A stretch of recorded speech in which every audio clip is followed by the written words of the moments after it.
Welcome to another Radio Who, What, Why podcast. In San Francisco, I'm Peter B. Collins. Today we're going to take a look at an interesting proposal coming from Equal Citizens in Cambridge, Massachusetts, to implement ranked choice voting for the Democratic primaries in key battleground states in preparation for the 2020 election. Adam Eichen is a communications strategist, and I've spoken with him before. He was working first with Francis Moore LePay's interesting group, also based in Cambridge. He went on to make a difference in Pennsylvania with a very interesting campaign, and that was what they were doing last year, the March on Harrisburg. And now he is affiliated with Professor Lawrence Lessig, who ran for president back in 2016 on the single issue of reforming our campaign finance system. Adam Eichen, great to talk to you again. Peter, it's always a pleasure. Thanks for having me back. So I'm really fascinated by the proposal that you aired out in a commentary piece that was co-authored by Congressman Jamie Raskin of Maryland and Rob Ritchie as well. It appeared at The Hill recently, and we'll link to it in the text file that accompanies this podcast. But the proposal is to use ranked choice voting. And I think we should begin by explaining to people who haven't been exposed to it the fundamentals of RCV. So how about if you start with that? Sure. I mean, ranked choice voting sounds complicated, but in reality, it's just a different way of counting votes in a system where, in most cases, especially for local, state, and congressional elections, you're electing one candidate. But you may have multiple candidates that you like. And so what ranked choice voting does is it allows you to rank your candidates in order of preference. So say there are 5 candidates running, you can rate them 1 to 5. And the way that works, it's not like you get multiple votes. This isn't a breach of one person, one vote. All it does is if no one gets a majority, no one gets above 50%, then the person who came in last place, their votes get reallocated according to their second choices. So think about the 2000 election in Florida when Al Gore and George Bush were divided by about 537 votes. Most people like to point to Ralph Nader as the spoiler, as he got about 100,000 votes. Had they had ranked choice voting in Florida then, the people who voted for Ralph Nader could have selected Al Gore as their second choice, which many of them, though maybe not all, probably would have preferred instead of helping to elect someone like George Bush. Their votes would have been reallocated when no one got 50%, and Al Gore would have likely have been the winner. And that's more representative of the voter's preference, because in a democratic society, we should want the candidate who has the majority support. So basically, you rank your candidates, and if someone gets 50%, well, that's the election. That's over on the first round. But essentially, it's like an instant runoff as the rounds go on and no one gets a majority. So it's really good, Peter, for elections where there are a lot of people running. So, for example, in the midterm elections, this 2018, there was a race in Maine, a congressional race that was decided by ranked choice voting. And I think that at least the people I'm in touch with in Maine were pleased with the process and the outcome. But explain to me how it'll work in a primary situation, because, we're expecting a large field of Democrats, as many as 24, might be on, for example, the early New Hampshire primary ballot. Would people have to rank all 24, or would they simply make a first, second, and perhaps a third choice selection on their ballot? Well, so this is where it gets interesting. So in the case of Maine, basically it was you had 4 candidates running. There was the Democrat, Republican, and 2 independent, what we would call third-party candidates. And the third-party candidates took about 8% of the vote.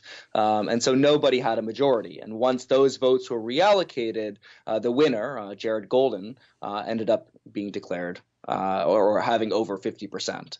So that's the way it works there. But in the presidential primary, it's a little bit different because it's not just one seat, right? So for the congressional election in Maine, everyone was fighting over one seat. But in the primaries, you're not electing a candidate. You're electing delegates. So New Hampshire has, about, I don't know exactly, a couple dozen, maybe it's between 17 and 24 delegates. So based on the percentage you get a certain percentage of the delegates. So the delegate selection system has long been different over the past 100 years in terms of what's the best way to allocate. But after the 1980s, essentially the Democratic Party said, if you get 15% of the, or if you get above 15% of the vote, you get that percentage of delegates. But you have to get above 15%. So it has a threshold. And anything above the threshold is proportional, but anything below the threshold gets thrown out. The problem with that in the presidential primary is that when you have could be a couple dozen candidates running in New Hampshire, people are going to split the vote. That the winning candidate in New Hampshire, and again, winning in quotations, because just because you come in first does not mean you get 100% of the delegates. You get a certain percentage of the delegates. But because people are going to split their votes, it means there could be a lot of candidates getting below 15% delegate threshold. And so what that means is they get nothing. So we could be looking at a situation in which there's so many people running that 50% of the people who vote cast their ballots for somebody below the 15% threshold. Right. That means 50% of people in New Hampshire, I mean, again, this is maybe the worst case scenario, could have their votes thrown out when it comes to trying to select the next president. In New Hampshire, that is. And this isn't unusual. I've gone through, and since the late 80s, about 1 in 5 voters in New Hampshire have not had their votes count towards a delegate. So this isn't just a problem in 2020. This is whenever there are 5-ish candidates that are very competitive in a presidential primary, a lot of votes are going to be wasted under this system. And so what ranked choice voting would do is you would rank the candidates, and it's up to the Secretary of State if this bill passes to determine how many candidates you can rank. Usually you can rank as many as you'd like. And if your first choice gets below the 15% threshold, their votes get reallocated according to the voters' second choices. And that continues until every voter or until every candidate left is above the 15% threshold. So that means that the end results of the New Hampshire primary will most accurately reflect the will of the voters. And no one will have to worry about vote splitting. I mean, I think about this a lot, that if you're progressive, you might be between Elizabeth Warren and Bernie Sanders. This situation gives the ability that if someone like Elizabeth Warren were to get 16%, but Bernie Sanders only 8%, if you really wanted Bernie Sanders, you could rank Elizabeth Warren too, and then your vote would be reallocated to Elizabeth Warren. And that way your voice trying to suggest your opinion for the future of the Democratic Party could count towards that final delegate selection. And it applies to more centrist people as well. Yeah, because you have to fight for all votes. So if you're between Michael Bloomberg and someone like Joe Biden, this also gives you the ability to express your vote for one person, but also not have to think strategically about, will Michael Bloomberg really get above the 15%? Do I really want to waste my vote? So it's a little bit complicated, Peter, but ultimately this would fix the primary from being a real disaster in terms of Democratic representation this year with so many people running. So I'm clearly intrigued by the idea, Adam, and as you explained, it does get a little complicated. And one of the confounding issues is that every state has different laws and regulations. So are you and Professor Lessig and the team at Equal Citizens putting together, now I'm not accusing you of being like ALEC, the American Legislative Exchange Council, but are you putting together proposed legislation that you would submit to the legislatures of each of the states that you're targeting to adopt RCV for 2020? Well, we're working on a bill right now, as I said, in New Hampshire, and I want to take a quick step back and to say that this would apply mostly to the Democratic primary in 2020, but that's because there's an open seat on the Democratic side. But if this bill went through and the parties agreed to use it, it would also apply to the Republican primary as well. And think back to 2016, this would have been very useful in the GOP primary in 2016. The GOP threshold is 10%, and so about 13% of the vote went below that 10% threshold. So between, I think, Chris Christie, Ben Carson, and Carly Fiorina. Mm-hmm. So both parties can benefit from this system. So I want to be very clear that this applies to both parties the same, and it's not partisan. Right now, we're working with New Hampshire activists to get this bill through. We don't have proposed legislation to submit to other states yet, to my knowledge. But I know groups like Fair Vote and others are working to get it in place for the general election as well. And that is something that states could do. And we'll work with activists across the ground in swing states to make this a reality if that's what they want to do. Mm-hmm. Because frankly, I think, as I'm organizing in New Hampshire right now, the key thing is I'm working with a very diverse group of people, politically, geographically, demographically. On my team are, the former chair of the Republican Party in Salt Lake City, Utah, who now runs the New Hampshire Independent New Hampshire Independent Voters. I'm working with progressive legislators. I'm working with Jim Rubens, who ran for Senate in New Hampshire, is on board as well. I mean, this is a real diverse coalition: third party candidates, libertarians, Greens. Because ultimately, this is about improving and increasing the choice that voters have in our system. And I think that's something that resonates no matter what you believe politically. So we're working with those who want to make this happen in their state.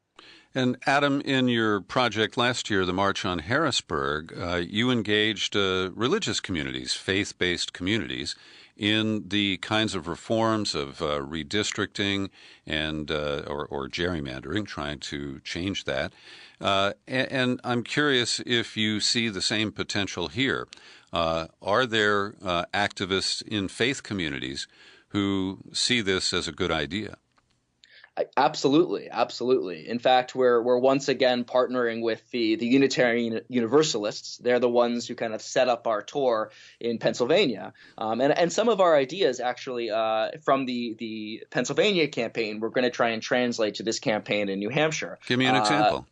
Well, we're looking to not quite be as ambitious in terms of the number of events we do, the grassroots events, but we're going to be putting on town halls across New Hampshire, in key cities across the state, where we're going to try and bring together folks who are interested in ranked choice voting, but also folks who want campaign finance reform in the state and improve voting rights and any issue relating to democracy. And we want to integrate presidential candidates who want to talk about their proposals to fix our democracy. We want to bring together a movement of people who are interested in addressing the failures of our democracy. And New Hampshire is a fascinating strategic state because all of the presidential candidates are already going there, including some that haven't announced yet.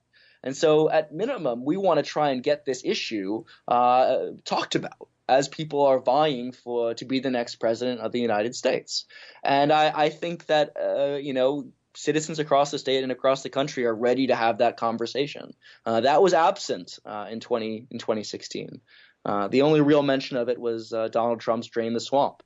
But we want to make that much more front and central because, Peter, last election cycle in 2018, there were over 20 ballot initiatives about democracy, pro-democracy ballot initiatives. And the vast majority, the supermajority, I think all but one or two passed, including, many with significant Republican support. So I think that running on democracy reform is a winning issue for whomever wants to run on that. And Adam, as I mentioned, I am intrigued by this idea. We have now almost 10 years of experience with ranked choice voting in San Francisco. And I want to be candid, it's mixed. The greatest benefit is that the candidates do not attack each other because they know that they need to avoid offending the people who would rank them second or third. Now, that I see as a real benefit because the level of discourse relates more to the issues and less to personal attacks. How do you see that playing out in a presidential primary? Well, I think that's I wanted to return to that point as well, because I think that I personally am really interested in the kind of the failures of representation in the New Hampshire primary. But Peter, you know me, I'm a democracy wonk. This is what I do for a living. But I think actually probably the most beneficial aspect of putting ranked choice voting in the presidential primary is it would de-incentivize infighting. It would de-incentivize people from airing negative attacks because, as you said, second and third choices matter. That you want to appeal to people's bases because you may not be their first choice, but maybe you're going to be their second choice, and that's incredibly important. And you do see that across the country in places and municipalities that have used ranked choice voting. That the discourse in our presidential primary would change. We're pretty sure of that. That instead of leaving the primaries bruised, parties would leave it strengthened. And I think everyone can get behind that because primaries are good. There's this idea that people are skittish about a competitive primary because you don't want to attack who could be the next presidential candidate of your party. But what this would do is it would allow for a robust competition, airing out of ideas, real debate, but also make it clean and positive and constructive instead of destructive. And I think that would happen in the presidential primary, which is why, again, we got to have this in place for 2020 in such a crowded primary, because the incentive in such a crowded primary is going to try and be to stand out, to say things that are outlandish, to attack, to do whatever you can to be the top dog. Whereas this would really ease that and create a much healthier primary. And I think I'll let you follow up if you want to talk more about San Francisco's experience. Yeah, what I want to be very clear about here is that my next comment doesn't really apply to the proposed use of RCV in a primary. But my biggest gripe is that it displaces or removes the potential for a one-on-one runoff race between the top two placing candidates. So last year we had 4 candidates running for mayor of San Francisco. And I realize that trying to define people by how progressive they are seems silly to people outside San Francisco. But trust me, London Breed, who ultimately prevailed, was the most centrist and most aligned with corporate interests of the 4 people running. And she only got about 38% of the first choice votes in that first round. And the progressive vote actually was greater than the vote that she got, but it was split between 2 candidates. And so also it took almost 3 weeks for the count to reveal the ultimate outcome. That doesn't really bother me, but it certainly distresses the corporate media, which loves to declare a winner on election night. And again, I don't have a problem frustrating them there. But had we had a one-on-one runoff, there is a good possibility that Mark Leno, who is a longtime elected official in San Francisco and served in both houses of the legislature in Sacramento representing the city, he had much more experience than the ultimate winner, London Breed, and yet he basically was squeezed out. Now, you could also say that the composition of the candidate pool was more of a factor than the mechanism of ranked choice voting, and that's something that could be debated. But again, my issue is that I would like to have seen a one-on-one runoff following the first round that, again, the winning candidate got only 38% of the vote. Yeah, I understand that. I mean, so my opinion about runoffs is I'm a little wary of them, and I'll tell you why.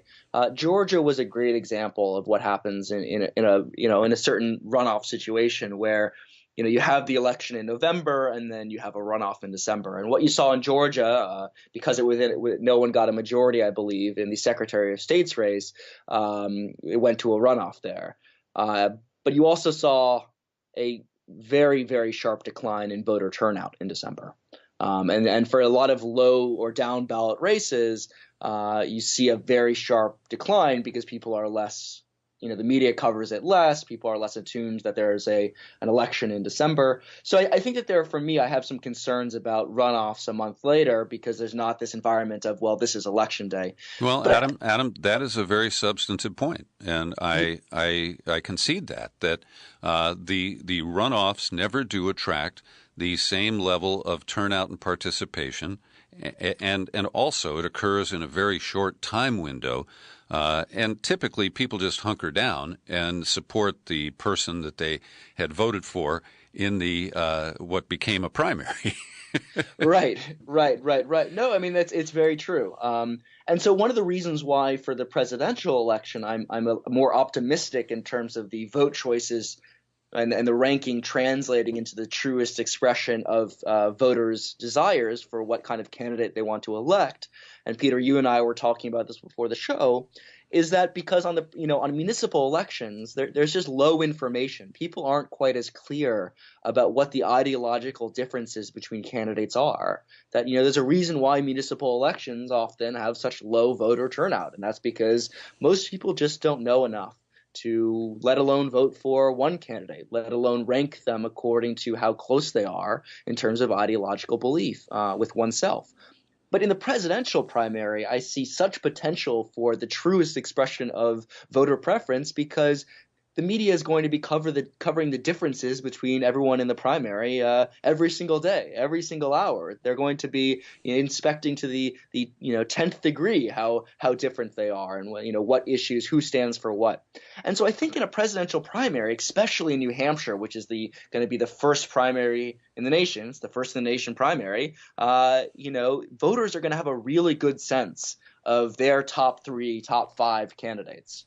And so I think that the results there are going to actually be representative, that you won't see some of the downsides of implementing it on a municipal level when doing it on a real national scale where the media is in New Hampshire. They have people stationed there to cover it every single day. And that's exciting. And another thing that I want to say, the reason why I think I'm personally so excited about taking on this campaign is because I think if New Hampshire were to decide to use ranked choice voting in the presidential primaries, every single news outlet, when covering the New Hampshire primary, would have to include a section on what ranked choice voting means. Yes, they would. It would be the greatest benefit to the democracy movement as it pertains to alternate ways to count votes in terms of voter ranked choice voting, etc. Because people would recognize that there are better ways to make sure voter preferences are taken into account. And this would be an amazing opportunity to show Americans across the country, not just in New Hampshire, that our democracy can get better. And citizens are working to make sure it happens. And that's exciting to me. Well, and Adam, the one other thing I would add from our experience in San Francisco is that we don't have full public financing, but there is a matching program, and it does help candidates who don't have the big corporate connection or have not prostituted themselves to raise money in order to get elected. And so it does, I think, attract people who would otherwise choose not to run to take a risk and to put themselves out there. And I think that we all are enriched when there are more people participating and more voices with different perspectives being presented. Yeah, absolutely. I mean, look, this is no substitute for public financing or ensuring that everybody has the right to vote and everyone is registered. I mean, this is just one additional tool that we can use to fix our democracy. It's exciting, though. In New Hampshire right now, they are considering a public financing program of democracy dollars, where every resident of Maine or every citizen of Maine would be given 4 $25 vouchers to give to a candidate that they support for executive council or governor, and hopefully that would expand to other races in the state senate and state house. Wow, I hadn't heard of that concept before, Adam. That's very interesting. It's what they use in Seattle in the municipal elections in Seattle. In 2017, it was the very first time they used these democracy dollars. It's very exciting because then you don't have to actually contribute out of pocket for a matching system, for example. That it's basically every voter gets a certain amount of money and they can give it to that candidate to show grassroots support. But they didn't in Seattle. They didn't let Amazon or Groupon handle the distribution of the coupons, did they? No, no, no, no. I mean, look, Peter, this is the exciting thing, and you and I have talked about this many times, and this is what what Francis Moore Lepay and I were talking about in our book, Daring Democracy, that there is really a growing democracy movement, that people across the country are stepping up and fighting to fix our democracy. So whether it's for ranked choice voting or public financing or voting rights, Americans are getting it across all political backgrounds, and that's incredibly exciting. Yeah. And just the work in New Hampshire right now. I mean, for those who are interested in looking at the bill, it's House Bill 728. And it's a really, really fascinating bill, because the bill we're working on, Peter, would also apply to state and federal elections too. So this is kind of it's an omnibus legislation. But I will say that the strategy here is a little tough, because what we're asking that New Hampshire agree to run the presidential primary using ranked choice voting. But ultimately, when it comes to how to allocate delegates, it's up to the parties. So there's going to be a second-pronged strategy here, that if we win in New Hampshire, we are going to then have to pressure the DNC and RNC to agree to use the data that New Hampshire voters are providing them. Well, so this is going to take a movement. And in the case of the DNC, it was quite a battle by the progressives and the kind of rearguard Sanders supporters to push for the changes to prevent the superdelegates from a repeat of 2016, where they essentially blocked a competitive convention. And they determined in advance that they were going to solidify around the Clinton campaign. And in fact, on the night before the California primary, the AP declared that Clinton had already won because they had pulled the superdelegates and they were declaring her the winner. And that was a real it took the wind out of Sanders' sails in California. I'm not trying to argue that he would have won, but I think the outcome would have been a good deal closer if things had been different. So the DNC has agreed that superdelegates will not vote on the first ballot. I think that's an improvement. But when we introduce the kind of unpredictability of the outcome of ranked choice voting, we may need to take another look, and maybe those superdelegates need to take a powder on the first two ballots at the convention.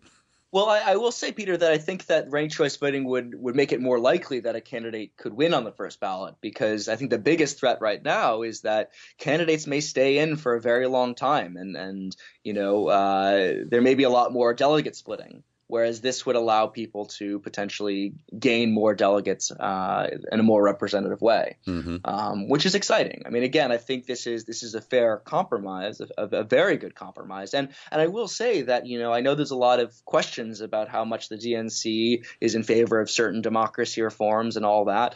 But, Tom Perez is a big supporter of ranked choice voting. He went down in 2018 to Memphis, Tennessee, where the politicians there had put on the ballot an effort to repeal their ranked choice voting system. And he stood with the activists down there to make sure that the voters kept that system. So we are actually encouraged that potentially the DNC might be willing to agree to allocate delegates using ranked choice voting, because I think, again, this benefits the party. I think both parties want a primary in which the incentive is to be constructive instead of destructive. And I think we can all get around that. We can all get support of that. Adam, have any of the early announced Democratic candidates been briefed on this proposal, and are any expressing interest? We are currently working on that right now, so hopefully I can send you an update as we get them. Okay. But I'm looking forward to them. I think that indeed we will get some folks on board here, because again, I think that even candidates don't want to spend their time being negative, because again, I mean, think about who's running. A lot of these people are friends. I don't think that they want to have to go out there and attack one another. I think that we want a situation in which our politics is much more constructive. And Adam, before we wrap up, I wanted to get your take on the Democratic initiative in the now Democratic majority House, the House Bill 1, which is a package of various election and process reforms. Part of my issue with it is that it can't pass the Senate at this point, so it really is an exercise in agenda setting. But that said, I think it's an important agenda. So if you could thumbnail some of the key elements of House Bill 1 and what you think the prospects are for implementing them at some point in the future.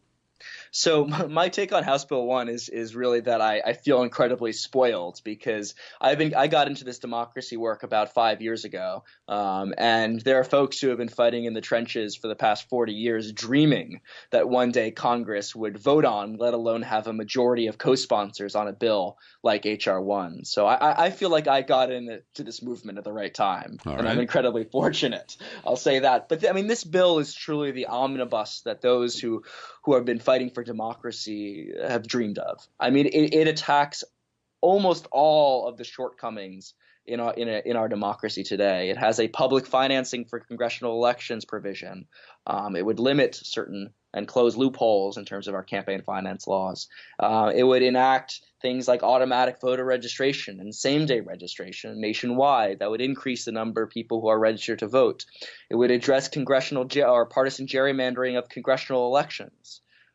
This bill really goes above and beyond on kind of the major holes in our democracy. It's truly an outstanding bill. To say it's an omnibus is almost an understatement. It's about 600 pages long, and it's very well written. It would end felon disenfranchisement. This is the bill that we have all been waiting for. And to your point about whether or not it's a messaging provision, in some respects, sure. Because it's never going to pass the Senate, and there's only one reason for that, and that's the Senate Majority Leader, Mitch McConnell. He's already pledged, I think the day after the Democrats introduced it or announced it, he said there's no way this is getting a vote. Yeah, he considers the idea of declaring Election Day a holiday or holding the election on a holiday so that more people can participate, some sort of a sneaky democratic scheme. And he also railed that it would be so expensive because federal employees would get an additional holiday. And there's an easy resolution to that by combining Veterans Day and Election Day in the years we have an election. But obviously, and I would add that that both parties are resistant to reform and change because the campaign finance system, the gerrymandering system, and all the other defects of our system got them elected. And so They're sitting there saying, well, I know it's broke, but if I fix it, will I still have my seat? Right. But I will say this, Peter, that again, I've been thinking a lot about the results from 2018 in terms of these ballot initiatives, and I don't think that rank and file Republican politicians are going to be very happy to oppose this. I think Mitch McConnell is putting his foot down, but you look at there was a big campaign finance and gerrymandering ballot initiative in Missouri. There was a effort to end gerrymandering in Utah, in Colorado. In Michigan, there was also a voting rights package that passed. In Florida, this is my favorite thing. In Florida, they ended felon disenfranchisement. That for the last 100 years, if you were convicted of a felony, you lost the right to vote forever unless pardoned by the governor or through a clemency board. And people got together, and by over 60%, they passed a constitutional amendment to the Florida Constitution to end felon disenfranchisement, or to end the ban on voting for those convicted of a felony, with exception of those who committed sexual assault or murder. And if you look at it, who else won in Florida that election? Well, DeSantis and Rick Scott both won. And so if you actually look into the demographic data of who voted to expand the franchise, the Republican voters voted for it too. Yeah, and in fact, almost every single county in Florida, a majority of voters voted for Amendment 4 to restore the right to vote for those convicted of felony. Now, you may have read the 600 pages of H.R. 1, but I'll confess I haven't gotten around to it yet. I have read news accounts that it includes a call for hand-counted paper ballots. And the Georgia governor's race, where there were key efforts, and they were successful at voter suppression, blocking the registration of those who were known to be African Americans, therefore likely to vote for Stacey Abrams. And there were many other anomalies that made a recount meaningless, because all you do is run the same numbers that you had before. And so in states where they continue to rely on these unverifiable electronic voting machines, we need to see a major change, and I believe that's enshrined in H.R. 1. Yeah, I mean, the key, from my perspective, the key for making sure our elections are secure is really twofold, and that's paper ballots and something called risk-limiting post-election audits. That's the step forward. Mm-hmm. I have to admit to you, I haven't read the entire bill as much as I would have liked to. There's too much going on right now. But you're too honest, Adam, but that's okay. But election security provisions are in HR 1 too. Mm-hmm. So I mean, again, as I was saying, this really is an omnibus bill, and it may not pass this legislative session, but as it moves forward, we're going to have a record of everyone in the House who voted for it, and hopefully we get a vote in the Senate, and hopefully we're building the nationwide movement and to draw awareness to this to potentially get it passed in 2020. Or 2022. It's going to be a long road, but big changes don't happen overnight. And so that's the mindset here, is that this is the building blocks to a better democracy, and we're getting there. And Adam, for our listeners, what's the best resource to get more information on the proposal for ranked choice voting in the presidential primaries? Well, so we post all of the articles and all the information on the Equal Citizens website. So that's equalcitizens.us. And there's a little tab that you can click on about the campaign for ranked choice voting in the presidential primaries. And hopefully we'll have much more to say about it as the days progress. We're going to continue this campaign until hopefully it passes. Adam Eichen, thank you very much for joining me today, and thanks for your enthusiasm for reform of democracy here in the U.S. Peter, thank you so much for having me. Talk to you soon. Thanks for listening to this Who, What, Why podcast featuring Adam Eichen of Equal Citizens. Send your comments to Peter at peterbcollins.com. And if you have the spare change, be sure to support the investigative journalism work here at Who, What, Why.